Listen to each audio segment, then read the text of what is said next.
Good morning. So I hope all of you had a good night's sleep and good breakfast this morning. I tell you, I was surprised when I got to my room last night. There was a little gift from Needle's Eye Ministry, and in the gift was this wonderful mug, Needle's Eye Ministry, 40 years. And then I thought to myself, how can that be possible? Because Buddy keeps telling me he's only 54. I had a great breakfast this morning because I had grits and gravy. And I got to tell you, I had a bunch of friends from England came over last year, and we were going down to South Carolina to play some golf. And I said to them, "Oh, you're going to love it down south. We're going to have grits and gravy every morning." And then I found out in South Carolina they don't do grits and gravy.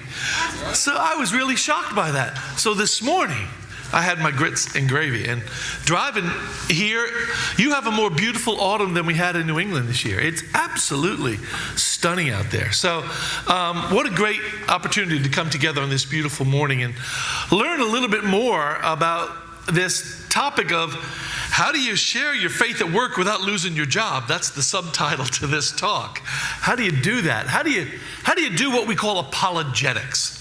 And that's really what we're going to talk about. And that's what this book is about. This book is about apologetics, and specifically, how do we do apologetics to millennials?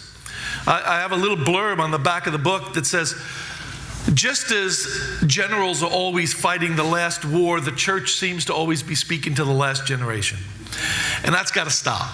We got to speak to the now generation. And the millennials are our prime target. And I had the privilege of being a chaplain for 10 years at Oxford University. And I'll tell you what, I learned a lot about how millennials think, how they process information. Yes, process information. Isaiah tells us that.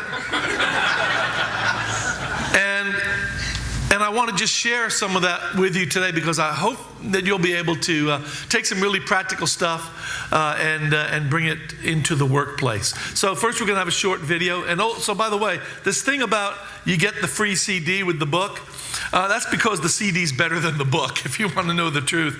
My wife, Debbie, the year this album came out, 2008, 2009, she was named the top Christian recording artist in the UK. So it is very, very good, very good music, and hopefully you'll be blessed by it.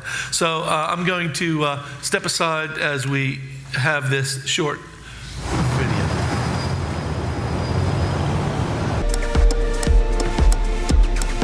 Oh, there's a spot. Perfect.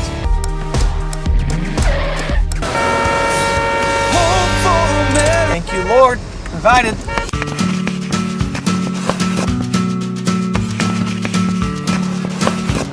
Hey, God bless you guys. Barista, what's going on? God bless you. Hey, how's it going, man? I want the normal, my usual. Yeah, actually we have a couple girls in line already. If I could just get you moved to the back, and I'll help you as soon as I'm done with them. Sorry about that. Last will be first, first will be last. Dude, do you go to church at all? Do you go to church at all? So do you go to church at all? Hey, is this seat open? Hey, is this seat available? Dude, I just want to knock out some Devos real quick. Spend some time with Jesus. I woke up kind of late this morning. Yeah, come on, scoot over. Let me sit down. I just want to share something from God's Word. He hit me up in my Devos this morning. I was like, I got to share this. Genesis 1:1. Thirsty, huh? Getting some water? Yeah, I know the living water. I was noticing that you're drawing some stuff over here. Back before when I wasn't a Christian, I was making so much money as a graphic designer. You been born again? You been born again? Born again? And you need to quit walking in the flesh. I mean, obviously you don't really know God, your tattoos, and in your ear and stuff. If you don't start out the day by just bathing yourself in prayer, the day doesn't even go that well. You're not realizing that there is a God. He sent Jesus to die for you. Why don't you see that? And in chapter 28 of Deuteronomy, I just would go to these crazy parties. It was crazy. Well, I mean, just cash like crazy, but I've left all that behind. Now I'm a Christian. You can't live life without God. He's not real. He's here. I can't yes, see he is. him. I'm just not getting through to you. God is real. I can't touch him. Yeah, you can't touch Africa, but Africa exists. I just have to say, I'm blessed. Too blessed to be stressed by the devil's mess. What's holding you back from committing your life to Jesus Christ? It's probably the sin in your life is what's going on. Scared? Hell is scary. Why don't you look at that girl right there? Look at her. She's gonna die. Maybe not today, maybe not tomorrow. She's gonna die. If you were to die, where do you think you would go? Man, that sounded hot. I wonder how hot hell is. Hopefully you don't go there. Oh, this is good. The New Testament is so just applicable. Have you guys noticed this? Hey, you got to be washed by the blood of the Lamb. I mean, so that you are justified, sanctified, future glorified. I mean, this is amazing. You got to come out. Do you drive a Volkswagen? Yeah, I do. But regardless, man, you got to come to church. Hey, remember what I said? Hell is scary. So that's not how to do apologetics.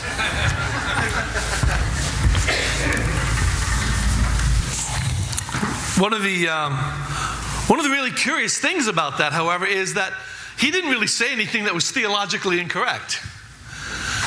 But context is really important. Remember what I said yesterday about work. I said why you work and how you work is just as important, if not more important, than what you do at work. In many ways, the same is true with how we share the gospel of Jesus Christ. And the scriptures are full of warnings about ensuring that we share the gospel of Jesus Christ in ways that are humble, in ways that are gracious, and in ways that are actually appropriate to the situation. Now, when I went to seminary years ago, we didn't talk about apologetics. We spoke about the 4 pillars of ministry, and they were preaching, teaching, fellowship, caring, and we left out apologetics, which is kind of interesting. It just wasn't spoken about. And I'm really glad that apologetics has made a comeback, because it really is the best way, I believe, to reach people with the gospel of Jesus Christ in non-church settings. You see, one of the problems is, well, the way they trained us at seminary 30 years ago was for church settings. And as we've discussed, that's only one place where we should be sharing the gospel of Jesus Christ. And this word apologetics is sometimes misunderstood. Yes, it's the same root word that we get the word apology from, but we aren't saying we're sorry for being Christians. The Greek word apologia, from which we get apologetics and apology, means to give an account. And that's why the word now means to say sorry. Actually, originally, when someone asked you for an apology, what they were asking for was for you to explain your actions. Explain your actions. Explain why you cut me off and took my parking space. So we automatically assume it means I'm sorry. Actually, it doesn't mean that. It often results in I'm sorry. But it simply means to give an account. And in 1 Peter 3:15, it's really important. Always be prepared for apologia. Always be prepared to give an account of why you believe what you believe. So that's what we're going to be looking at. Because if we have an opportunity to do this in the workplace, graciously, humbly, in a setting appropriate way, we have the opportunity to tap the greatest untapped mission field in the world. And by the way, I didn't make that term up. You know who made it up? Billy Graham, 20 years ago. 20 years ago, he said the workplace was the largest untapped mission field in the world. Because as I said last night, 98% of the people in your churches spend 95% of their time outside the church. And 60% of our waking hours for most adults over the age of 25 is spent at work. And the other reason why it's important is because there is a biblical precedent, as we'll explore. Jesus did apologetics. Paul did apologetics. We're going to unpack Acts 17 especially. And this Sunday-Monday divide, this notion that somehow we can be a different kind of Christian on Sunday than we are the rest of the week, is really unhelpful at best, and at worst, it's a heresy. So we want to do something about that. So here are some definitions of apologetics. These are pretty good ones. The first one comes from the Oxford Dictionary of the Christian Faith. You probably noticed there's an Oxford Dictionary for everything. And it says, it's the defense of the Christian faith on intellectual grounds by trained theologians and philosophers. I think that definition stinks. And the Cambridge definition is probably no better.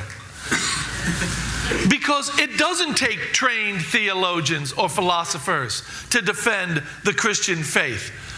On the contrary, Alistair McGrath perhaps one of the most well-known apologists in the world, says that actually, in its basic sense, it's an apologia, an explanation of the Christian faith, a presentation and defense of the claims to truth of the Christian faith, and its relevance in the great marketplace of ideas. I love that term. If you've never heard that term, I hope that becomes part of your vocabulary. Because we don't need to beat people over the head with the Bible. We can just state our truth claims, and the efficacy of the Word is sufficient to find its superior place in that great marketplace of ideas. That's what it is. It's an explanation of why we believe what we believe. So, what's the biblical precedent? Well, James Sire wrote a very, very interesting book on the Christian mind, in which he says, actually, Jesus himself used apologetics.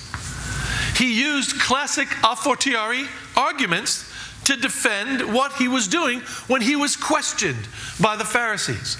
So he talks about this wonderful example in John 7, where Jesus heals a man on the Sabbath. We all remember that story, right? Jesus heals a man on the Sabbath, and the Pharisees, they come to him, they challenge him, and they say, why did you do that when you're not supposed to do work on the Sabbath? And what does Jesus say? He says, we circumcise on the Sabbath. So even if we would do that one little bit of physical intercession for the sake of the kingdom, why would you object to me healing a man for the sake of the kingdom? It's a perfectly logical argument. And in many ways, that's what it's all about in apologetics. People have this really misunderstanding of the Christian faith that somehow it's illogical, that somehow we can't engage in a perfectly reasonable discussion with someone about the truth claims that we have. Well, Jesus wasn't concerned about that. Jesus was happy to have a very reasonable argument using this kind of analogy. Well, if we circumcised on the Sabbath, why wouldn't we heal on the Sabbath? It's just logical. It just makes sense. The Apostle Paul, we're going to unpack later, he did the same thing, but so did Peter in this passage from 1 Peter 3:15. Always be ready. Why? Because you never know when the opportunity is going to present itself. That doesn't mean you should be obnoxious like the guy in the video. It says always be ready. It doesn't say always be battering people, because you will lose them. No one wants to be berated like that. Nobody. I don't know where that model evolved, but it's a really obnoxious model. That's not what we're talking about. If you do it at work, you probably will get fired. If you did it where I was, I'd fire you. That's not what it's about. Always be ready, however, because opportunities will present themselves. And when the opportunity presents itself to make a defense to everyone who what? Asks. Everyone who asks, give an account for the hope that is in you with gentleness and reverence. If someone doesn't ask, it's probably not appropriate to shove it down their throat. And that's a trap we sometimes fall into. Guess what? As we'll find out today, there are many opportunities, because people sometimes ask without being explicit. They are asking and they are being implicit. And what we've got to learn to do is we need to hone our skills to recognize where those opportunities are. Now, I'm going to give you a little bit of academic stuff here, just so you know we're on solid ground. There are basically two approaches to apologetics. One is known as the rigorist approach. This is the absolutely uncompromising approach that has no desire whatsoever to engage with culture. And Tertullian, the famous theologian from the 3rd century, in a book called Heretics, writes this. He says, Heretics and philosophers handle the same subject matter. Both treat of the same topics. Whence came evil and why? Whence came man and how? Whence came God? Wicked Aristotle, he says, who taught them dialect, that art of building and demolishing?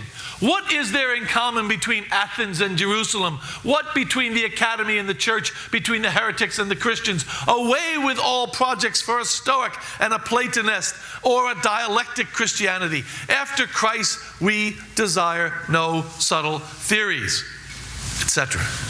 Now, I understand the attractiveness of that model, because we do believe in our truth claims as Christians.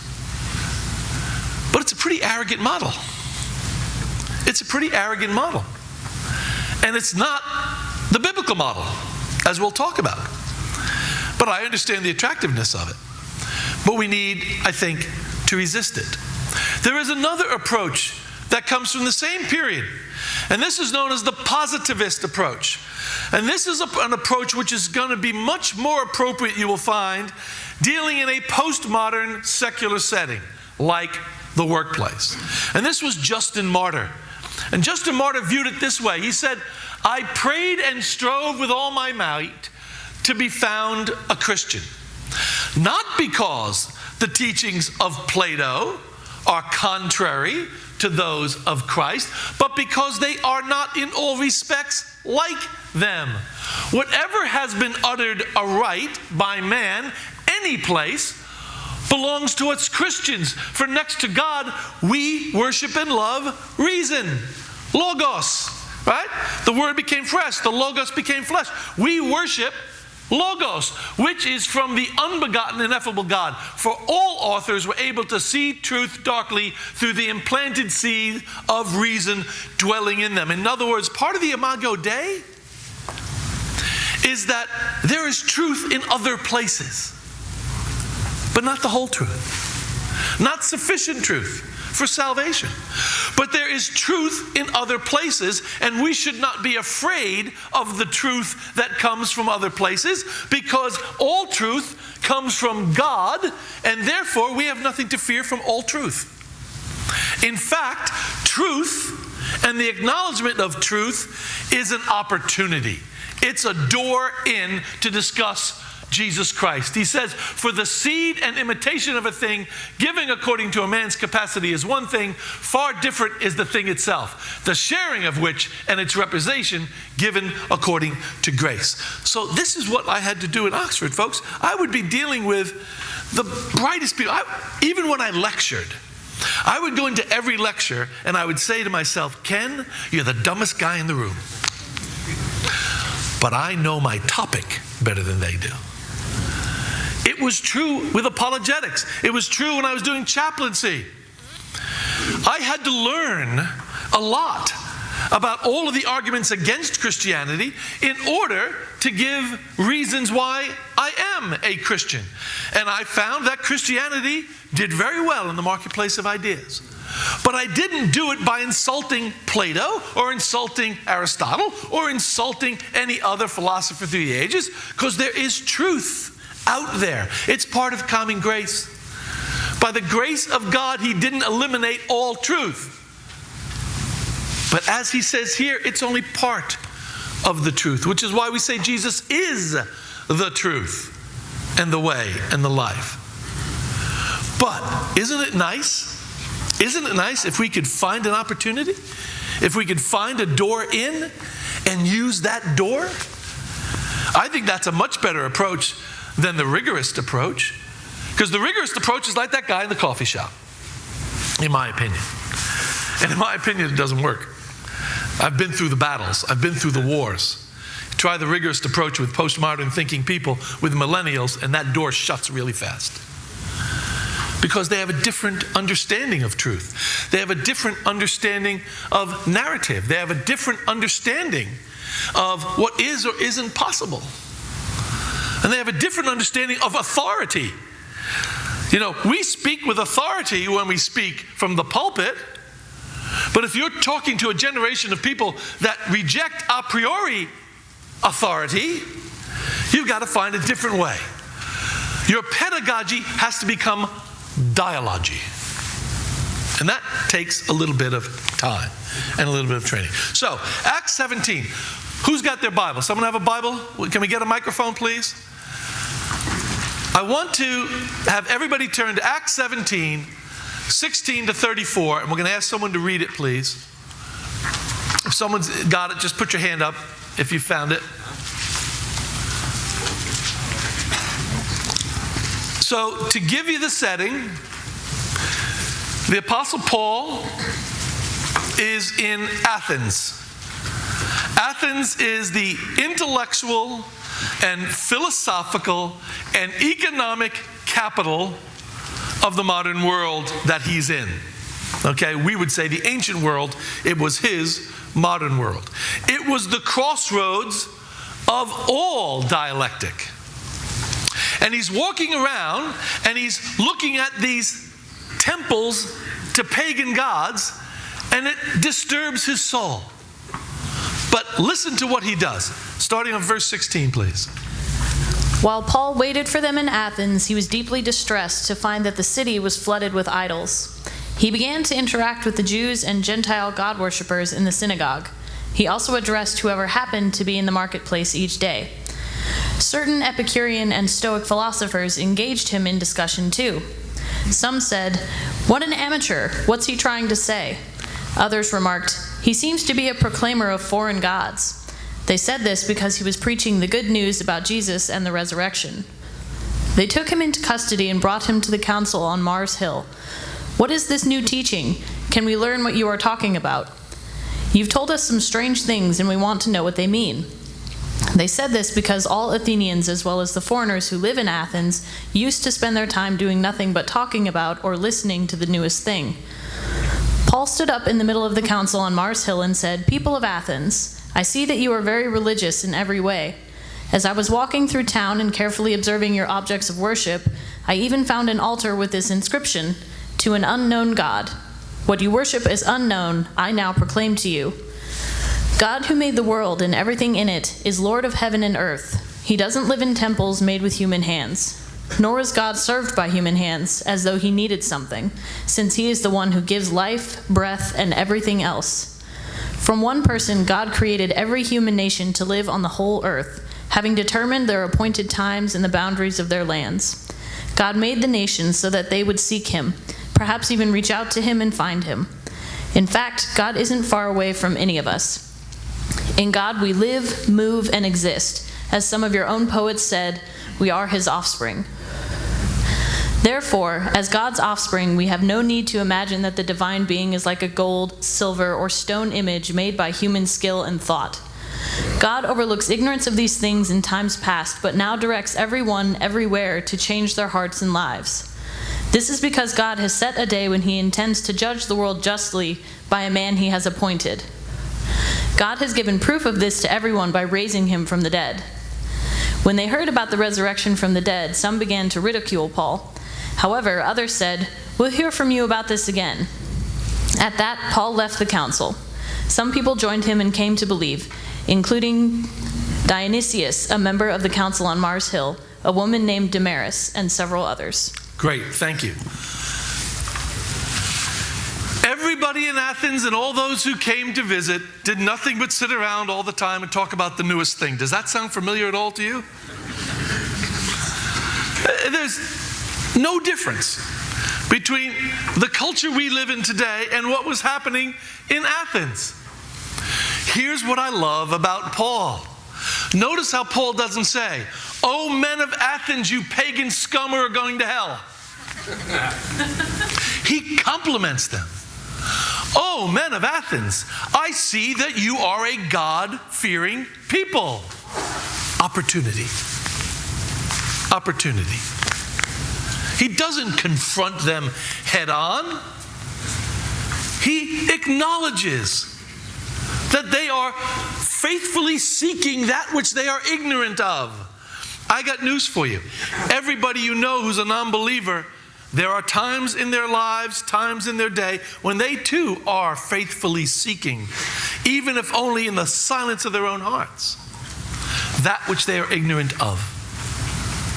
As Augustine told us, there is a God-shaped lacuna, a God-shaped hole in all of us, which will not be satisfied until God himself fills it. But it's there. It's called the sensus divinitatis, the sense of the divine that indwells all of us. And so what does he do? He doesn't preach the gospel right away. First, he reasons with them. He says, look, I see that you're a God-fearing people. I even see that you have a temple to the Theos Agnosticon, the unknown God. Well, I'm going to tell you who that God is. And he goes on to explain that it's illogical to worship an idol that you've made with your own hands. How ridiculous is that? And that is exactly what they did in those days. They would worship that which emanated from them instead of worshiping the one from whom they emanated. It's a perfectly reasonable, logical argument. Our God is not made by human mind or by flesh. Our God is the one who made the human mind and the flesh. Perfectly reasonable. Perfectly logical. And then he hits them with the gospel.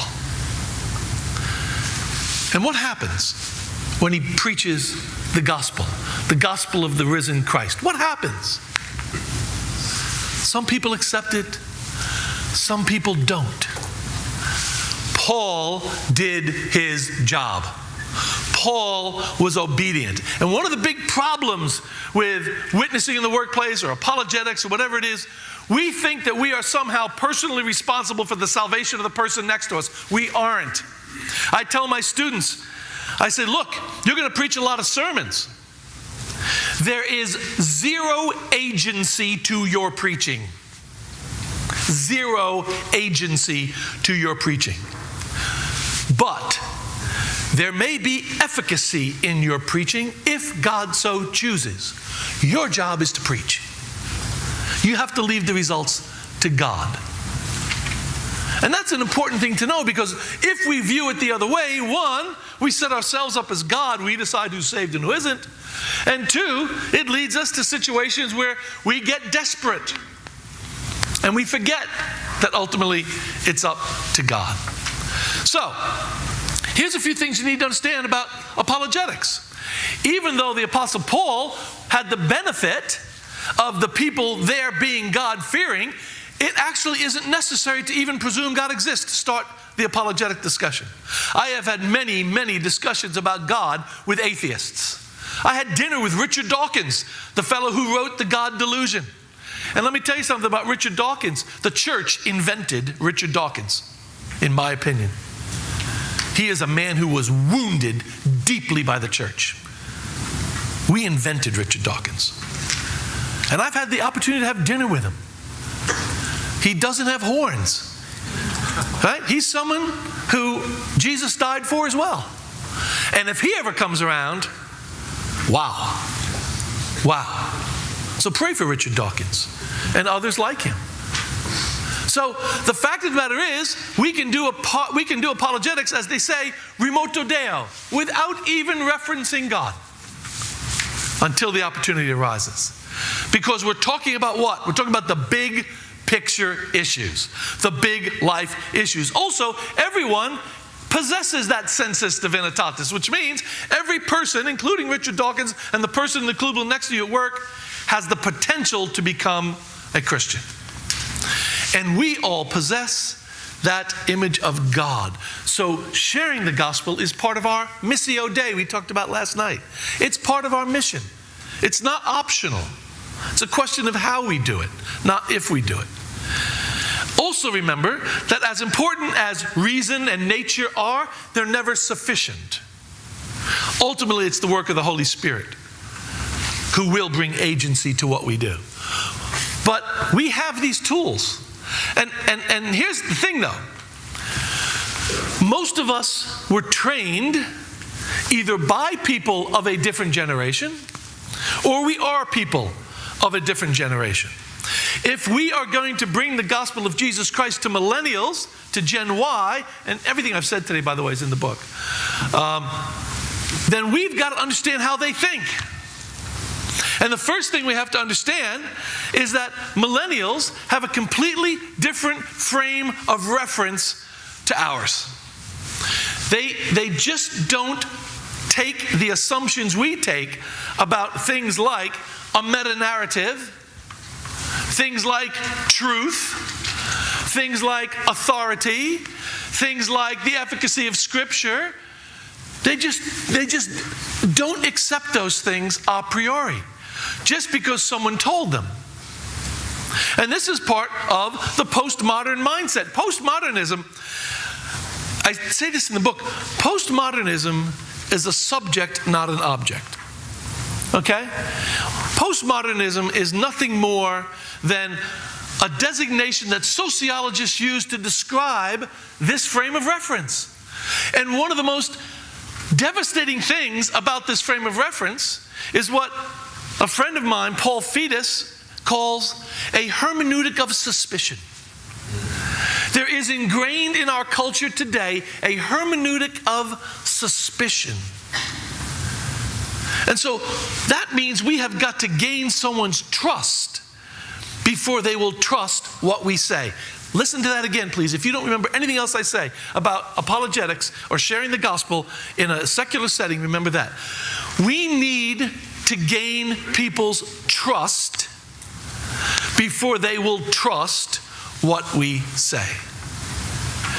And let's face it, we live in a post-Christian, in some ways an anti-Christian environment.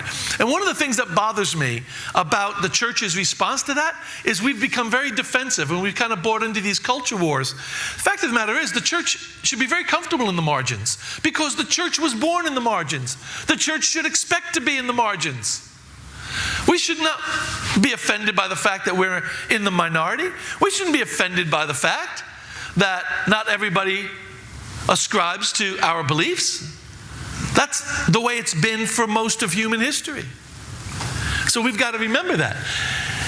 And even though there is this hermeneutic of suspicion, the good news is millennials aren't cynical.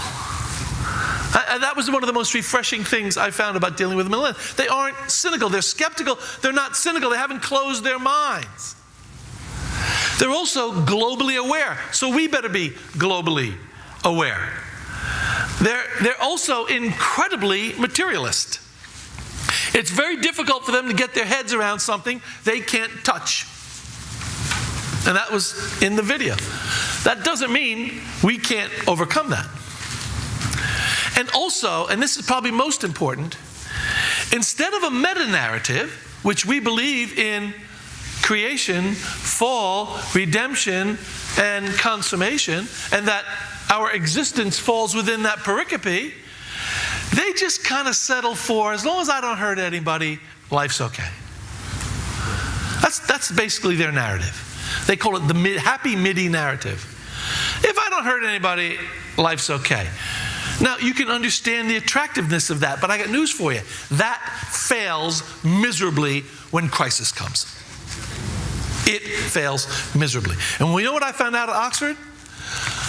The rich and the wealth, the intellectuals and the great and the good that come to a place like Oxford, they suffer the same problems we do. And I would deal with young students in crisis. I've got case studies in the book. Serious crises. And that MIDI narrative fails terribly. But one of the good things is they tend to be pragmatic, which means if you make a reasonable case, they're likely to agree. So the onus is on us to make a reasonable case. And they are spiritually bereft. I'm telling you, we are really, really in, I think, the most spiritually bereft times in a very long time. Very spiritually bereft. The other thing we have to understand is that there is an enemy out there. Okay? Gary Marshall, a friend of mine, wrote this book in 2007, The 7 Claims of So-Called New Atheism. New atheism, as opposed to traditional atheism. Atheism traditionally just said God is untrue. New atheism says God is evil. That the concept of God is sinister. And these are their 7 claims, and I've got news for you. They are not unassailable claims, but you need to be aware of them. The first is that faith is somehow irrational, that Christians believe without thinking. The second one is that evolution eliminates the need for God. That's why there are so few scientists who are believers. And that evolution can explain the existence of God. This is Dawkins' famous God meme. That the Bible is merely an ancient text that has no social value whatsoever. Jesus was merely mortal. The famous book, Good Jesus, Bad Christ. American evangelicals are the American Taliban. We're dangerous. You got to watch out for us. And that religion ultimately does more harm than good, right? Wars are started because of religion. You've heard these things before, but this is a construct now that has really become ingrained in the consciousness of millennials. But we have a response for every single one of them. We have a perfectly logical and reasonable response for every single one of them. The first one is the greatest heresy of all. The suggestion that faith comes without thinking is an absolute lie. It's an absolute lie. Faith precedes understanding but not thinking. In fact, I've never met a Christian who didn't think deeply about God, who didn't think deeply about their faith. You know, sometimes you'll hear this argument, well, you know, believing in God is like believing in the tooth fairy. Really? I know an awful lot of adults who came to Christ. I never met an adult who came to the tooth fairy. It's just wrong. We think deeply, and we shouldn't be afraid to engage intellectually with non-believers. And this business about there are no scientists who are believers is absurd. I know these guys. I know John Polkinghorne. Okay? I know John Lennox. I know Ard Louis. I know these guys. Some of the greatest scientists in the world are Christians. In fact, this is a little bit of a scandal. At Oxford University, do you know what faculty has the most Christian believers? It's not the theological faculty. It's the physics department. Why? Because in the physics department, they peel back the onion, right, of existence. And the more they peel it back, the more God seems like a very reasonable proposition. It is very cool. Someone just say that's cool? It's very cool. And so this, again, it's just a lie. Now, here's an interesting thing.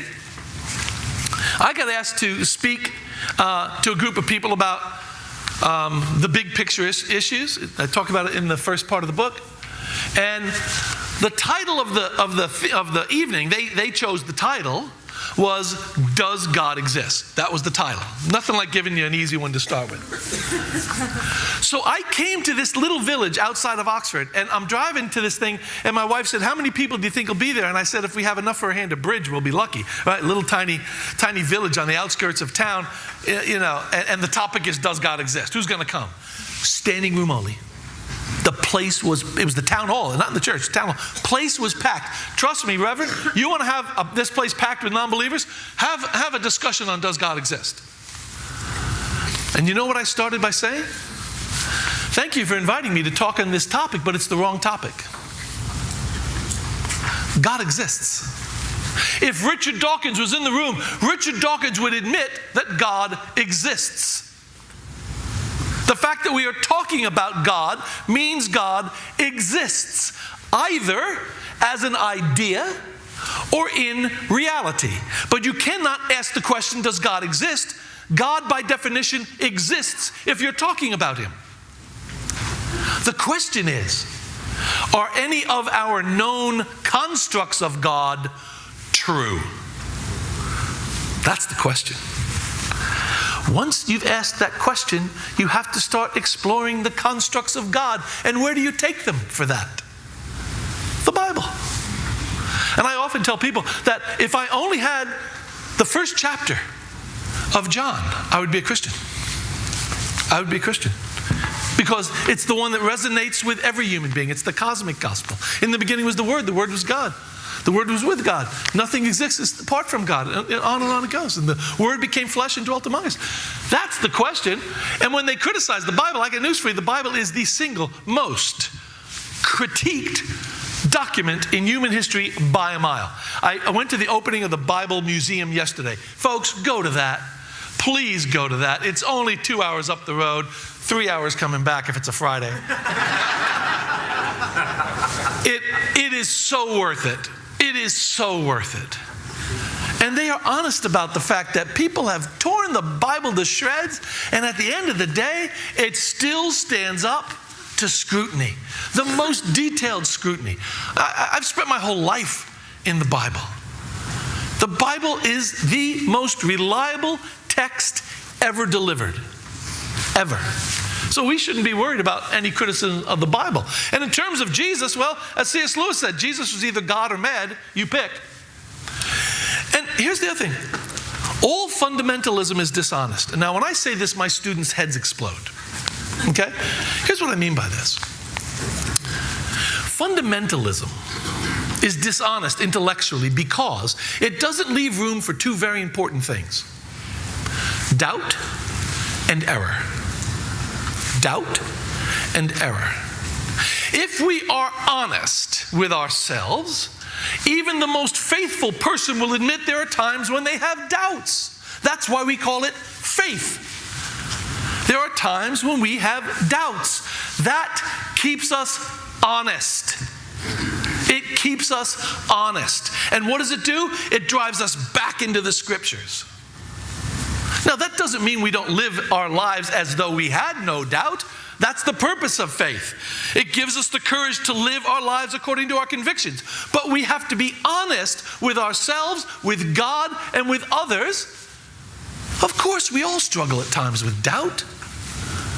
That's the beauty of faith.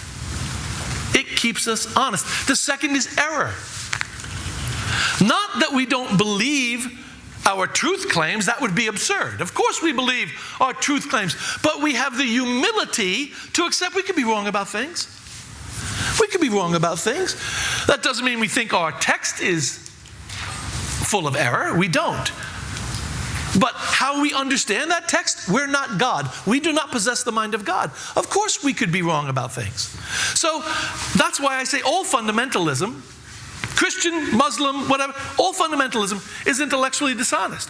We aren't fundamentalists. We are people of faith. We are believers. That's what evangelicals are. People of faith and conviction. And we live our lives as though we had no doubt. We live our lives as though we are not in error, but we are humble enough and honest enough to say, there are things we could be wrong about. And why is that important for apologetics? Because it means fundamentalist atheism is also intellectually dishonest. Fundamentalist atheism is also intellectually dishonest. And I've used that hook 1,000,000 times with atheist college students. And I've said, here, I'm laying my cards on the table. I've had doubts. I could be wrong about things. Are you willing to accept the same thing? Once they say that, you now have the moral authority to give them your truth claims. You have the moral authority to share what you believe to be true because you've been honest and you've been humble. And you've opened up a door they thought was shut. And then lastly, this business about, religion being the cause of war is the stupidest thing I've ever heard. We just know it's not true. 20th century, more people died in war in the 20th century than the rest of history combined, and all of the wars were started by atheist ideologies. So, there is a new pedagogy for reaching the millennials. One is, we have to engage on all levels, but on their terms. If we try to put a round peg in a square hole, it's going to fail. So let's just accept the fact that it's more about who we are as Christians. It's about our being more than the things we do, the boxes we tick. It's about, are we genuine Christians? Because that's irresistible. Are we willing to accept transcendence over immanence? In other words, we have a whole generation that's transactional. They have forgotten what it means to have relationship on any level. We have relationship with God, and relationship with God happens in the quiet, in prayer. Do you know, even unbelieving students are willing to come to a Teze service or some other meditative service where they aren't going to be filled with words, but the presence of God is going to be there. We shouldn't be uncomfortable with that. Evangelicals are often uncomfortable with that. Dialogue versus preaching, and get real. Get real. Be honest. Don't pull any punches. Love them. Care for them. Be transparent. Mentor them. I have a whole chapter in the book on mentoring. Mentoring is the most effective tool we have, because it's in mentoring that we gain trust so that they will trust what we have to say. And the rest of it, look for the access points, etc. So these are the big questions. Interestingly enough, most millennials, you're going to be shocked by this, most millennials think about things like doctrine and sexual ethics and all that stuff as secondary issues. We'll get to that later. They're interested in the big questions. Are your understandings of God true? Is the Bible reliable? What about the problem of evil? I have a whole section on the problem of evil in the book, which I can't get to. It's too complex in this setting. Please read it. We should not be afraid to engage in an honest discussion about the problem of evil. But here are the workplace challenges. In the workplace, we have to recognize the fact that we are guests in a secular environment. And we should respect other traditions. We should respect the rules of the office. Sometimes we have to take it outside the office, like that video we saw earlier. But at the end of the day, what I have found is that our most effective tool for apologetics, for winning people to Christ, is love, joy, peace, patience, kindness, goodness, faithfulness, gentleness, and self-control. And we're going to talk about love later today, specifically in the workplace. There's a fellow by the name of A.N. Wilson. He was a public intellectual in England and an avowed agnostic. He surprised all of his readers. He wrote every single week for the Times of London. And he was one of the most widely read people. And he surprised all of his readers when he came out one day and he said he had become a Christian. This well-known agnostic public intellectual said he became a Christian. And here's how he defended it. He said, I was drawn over and over again to the disconcerting recognition that so very many people I had most admired and loved, either in life or in books, had been believers. When I think about atheist friends, including my father, they seem to me like people who have no ear for music or have never been in love. These unbelievers are simply missing out on something that is not difficult to grasp. Perhaps it's too obvious to understand. Obvious as lovers feel it was obvious that they should have come together, or obvious as the final revolution of a fugue. Oh, what a beautiful definition of how irresistible the gospel is. If we present the gospel in love, it is irresistible. I'm going to leave you with a real story. It goes back to this issue also of respecting other traditions and having the moral authority to share the gospel. I was running a very big business, multinational, and I had a guy who worked for me, he was my number 2 guy, who wanted my job, but I was recruited from the outside. And a very devout Muslim. And I knew that. And he had every reason to resent me because I took his job in his eyes. We were working together for a few months, and we had a big presentation with customers from out of town, and we were late. And we're scurrying around the office. Ever been in that situation? You're scurrying around the office, you know that you're late, you got to get to dinner, and I can see that the sun is just about to set. And I said to him, Amir, stop. Look outside. Amir, if you need a few minutes to pray, I'll wait. Our customers can wait too. 45-year-old man started to cry. Grown man started to cry. He said, I've worked for this company for 15 years. You're the first person ever to ask me that. All I did was respect his tradition.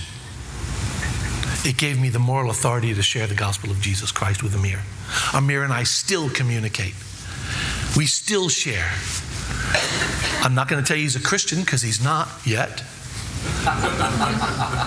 But the point is, that's up to God. I did my job by ensuring that I had the moral authority to preach the gospel to him in the workplace because I respected his tradition. So we're going to do some reflection like we did yesterday around your tables. I hope that wasn't like drinking out of a fire hose. I hope I didn't overwhelm you here. So we can't cover all of these, so I'm going to break you up into 3 groups. Okay? And these are opportunities for engagement with people at work. These are things that people at work might say to you, which should trigger a potential response. The first one is, I'm sorry I'm not myself lately, but my spouse has just been diagnosed with cancer and we're devastated. What do you do with that? What do you do with that? Because you have to be really careful, right? You don't want to be glib, right? You don't want to give some, bumper sticker answer here. What do you do with that when they say that? The next one is, I don't believe in God because there's simply no evidence to support his existence. What do you do with that? You'll hear that a lot. What do you do with that? If your God is so gracious and loving, why is there so much evil and suffering in the world? I've heard that 1,000,000 times. Keep your religion to yourself. We're here to make money, nothing else. Heard that one? Yeah, it's a popular one. I deal in facts, not faith. There is no evidence for the existence of God. Where was God when a maniac shot 500 people in Las Vegas? Science and religion are incompatible. I'm going to break you up. First, this third of the room, look at the first three. This middle section of the room, please look at the next three. And this side, look at the last two, because those are really, they'll take plenty of time. I want you to do what we did yesterday. I want you to go in your groups. I want you to explore it. And listen, share real life examples with each other. Say, oh my gosh, that just happened to me at work. My guy came in and he found out that his son needs an operation and I didn't know what to say. Share with each other. And then just be prepared to maybe share one example of how you might respond to that in situ, in the real world, with people. So we're going to give you about 25 minutes to do that. 10:30, we'll come back and we'll unpack it. Okay? Thank you very much.